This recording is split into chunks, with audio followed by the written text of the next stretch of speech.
नमस्कार मैत्रिणींनो, मी आज पास्ता तयार करण्याची भन्नाट रेसिपी सांगणार आहे। त्यासाठी मी इथे घेतलेले आहे 2 बाउल पास्ता, 1 बाउल कांदा, बारीक चिरलेला लसूण, लाल मिरची बारीक चिरलेली, लाल पावडर, लाल मिरची पावडर, मीठ, 3 टोमॅटो आणि ऑरिगॅनो। आपल्याला हे 3 टोमॅटो 2 मिनिट पाण्यात शिजवून घ्यायचे आहेत। टोमॅटो शिजलेले आहेत म्हणून मी इथे टोमॅटो बाहेर काढत आहे।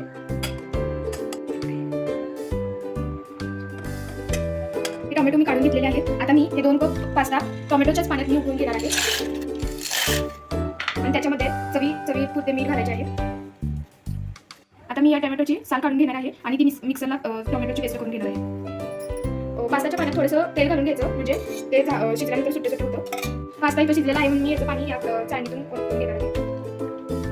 आता हा पास्ता मी शिजवून घेतलेला आहे, ते 2 मिनिट मी शिजवून घेतलेला आहे आणि या पास्त्याचं पाणी मी ओतून देणार नाही, हे मला पुढच्या स्टेपसाठी लागणार आहे। आता या कढईमध्ये मी 1 चमचा तेल घालणार आहे।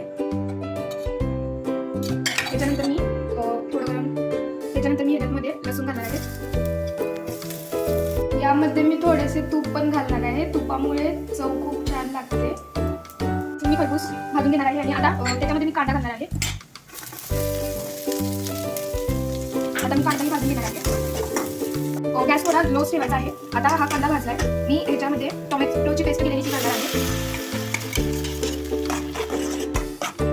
आता मी इथे चवीनुसार मीठ घालून घेणार आहे आणि लाल तिखट पावडर चवीनुसार घालायची।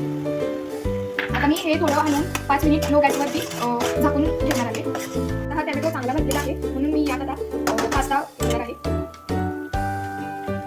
आता यामध्ये पास्त्याचं पाणी थोडं घालायचं आहे आणि हलवून घ्यायचं। लागत असेल तर सगळंच पाणी घालायचं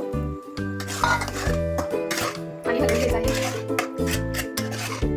आता यात चिली फ्लेक्स आणि ऑरिगॅनो घालायचा आहे। आता हा आपला पास्ता खाण्यासाठी रेडी आहे। आता मी हा बाउलमध्ये काढून घेणार आहे। आता हा गॅस बंद करून मी बाउलमध्ये काढून घेणार आहे पास्ता। तुम्हाला आवडत असेल तर ह्याच्यावरती तुम्ही कोथिंबीर पण घालू शकता, मी ते वरती शोसाठी लावत आहे। आता हा आपला पास्ता रेडी आहे, खूपच छान लागतो, तुम्ही पण ट्राय करून बघा आणि लाईक अँड सबस्क्राईब करायला विसरू